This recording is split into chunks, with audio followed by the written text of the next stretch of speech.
Welcome to Comic Movie 10, where you get insight into everything comic book movies and television related in 10 minutes or less. I'm Joe Kane. And I'm Dan Kane. No relation. Hey, don't forget to subscribe and share and keep up with us at hecklerkane.com. On this episode, we're going to be talking about Batwoman joining the Arrowverse. Yeah, we're very excited to hear that she's coming to the Arrowverse. Yep. It looks like she was slated to come in for the CW crossover this year. Right. But we want to make clear this is Batwoman and this is not Batgirl. Right. You know, our stereotypical thing, everybody goes, oh, it was Batgirl's coming to... She's not. Right. That's Barbara Gordon. That's that whole storyline. Barbara Gordon becomes Oracle and all that. Right. Definitely a more known character. Yes. To most people. This is Batwoman, who is a different character. She started out in the comics in 1956. Her character was written as Kathy Kane. Yes, Kane. K-A-N-E. Yes. Mm-hmm. Just the same way you spell your name. Yeah. Yeah. Not my name. No, well... I don't spell Kathy that way. You don't spell Kathy that way? Anyway, she was introduced as Kathy Kane, or Catherine Kane, in 1956 in Detective Comics number 233. Mm-hmm. This is the beginnings and the origins of her character. Right. And, you know, she kind of just did her thing in Gotham City, and she was one of Batman's galleries of Bat people. Family. She basically was inspired by Batman. Yeah. And she was doing the same thing. She was an heiress. She had money. She used that money to fight crime, basically the same way that Bruce Wayne did. Yeah, exactly. And she was introduced as a love interest for Bruce Wayne at the time. Yes. So that was kind of her whole persona of what Batwoman was. Right. So there was a couple of things that happened subsequently after that, which changed the whole landscape of Kathy Kane. Right. Julius Schwartz became the editor of Batman-related properties and comics in 1964. And what happened was he decided to completely erase several characters from the timeline. Ones that he decided were non-essential. Yeah. Batwoman was one of them, along with Batgirl. Which obviously came back. Right. Bat-Mite and several other people that he just deemed non-essential. My most grave, sad miss there was Bat-Mite. We lost. Yeah. That was a big one. But going on, Batwoman and Batgirl, again, two separate characters, both dissolved in 1964 by Julius Schwartz.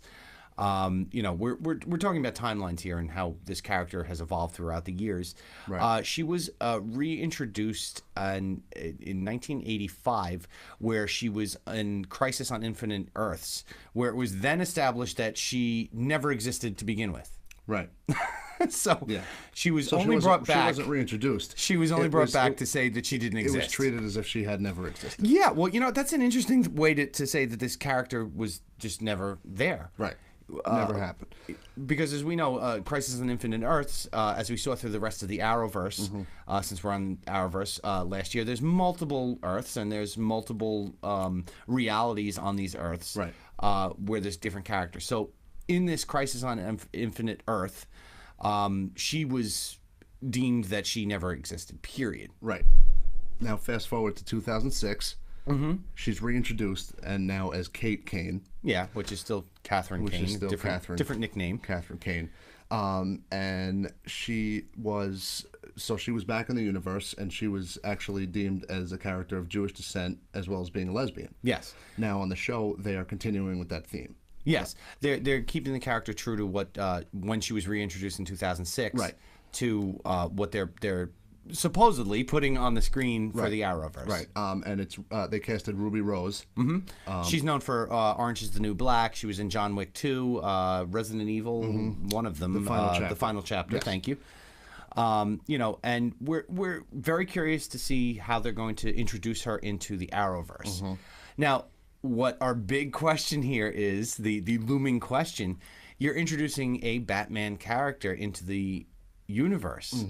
How is this going to affect the later episodes, and how is this saying that there is a character from Gotham City? Right. Yeah, they're not just introducing Batwoman. Yes. They're introducing Gotham City, the existence of Gotham City. Yeah. Which was mentioned once on Arrow before. Oh, sure. Well, Bruce Wayne was specifically mentioned, and there's been inklings that they exist in this universe, but here is a direct piece of proof Right. saying that these characters do exist. Right. Yes, they do. We have one of the characters. Right. So now, does it open the door, or will it open the door for other Gotham City characters to come into the Arrowverse? Obviously, the big one we're all thinking about is Batman. Sure. But there's a plethora of characters here. Yeah, you got Batman, you got Robin, you have Batgirl, you have Bat-Mite. You have Bat-Mite that might come back. Not to mention the villains. Yeah. Oh, well, that's the other thing. You're now opening up the door. Is there going to be a Joker? Is there going to be, Mr. Freeze? Is there going to be all these other characters that we have now the possibilities Right. that we've opened this door to? Yeah, absolutely. And we are well aware that Gotham exists. Yeah. But we're also well aware that DC hasn't always tied everything in together the way Marvel has. Absolutely. So Gotham can still exist away from the Arrowverse. Yeah, and and just to clarify, Gotham, when we're talking about Gotham, is Gotham the TV show on Fox. Yes, Gotham, the TV show on Fox, can still exist away from the Arrowverse, and you can still introduce a Arrowverse CW version of all of these characters. Sure. Well, we've already established, too, that, there are multiple universes. I mean, Gotham may exist in a different place. Also, if they really wanted to tie this together, I think they should call us up and say, hey, guys, what do you think? How should we tie this together? Because we're very opinionated. But that's why we have this little show that we put together. Right. But all in all, very excited for the fact that Gotham characters are coming. Very excited that Batwoman is coming. Because this is a character that people don't know a lot about. Oh, sure. And it's good to introduce these people. If you look at the Arrowverse, started with Green Arrow, who was kind of not a main character himself. Yes, sure. He was one of the Justice League members in later incarnations. Right. But he was not a Batman or a Superman or a Flash or or a Wonder Woman or a Green Lantern. Yeah, so by introducing now these characters where they're starting to show the bigger characters, they had Superman on the show, on in the Arrowverse, I should say, on Supergirl. So we've seen this. Now, the big question is, where are all the lanterns? No, well, that's that's a different the film universe. Yeah. But the question is Batman going to be capable of coming onto this show? Right. Will they even let the rights out for Batman to come onto this show? Right. And how will they tie in relationships between Batman and Batwoman? Yes. Batwoman and Batgirl, and everything going forward. So, Batwoman coming to the Arrowverse is something that's very exciting for me. Yeah, we look forward to seeing it when that crossover event happens this year. What are your thoughts? What are your comments? Please leave them in the comment section down below. And we'll see you next time on Comic Movie 10. We love bringing you these episodes, and we need your help to keep them coming. Please don't forget to share and subscribe, and keep up with us at hecklerkane.com.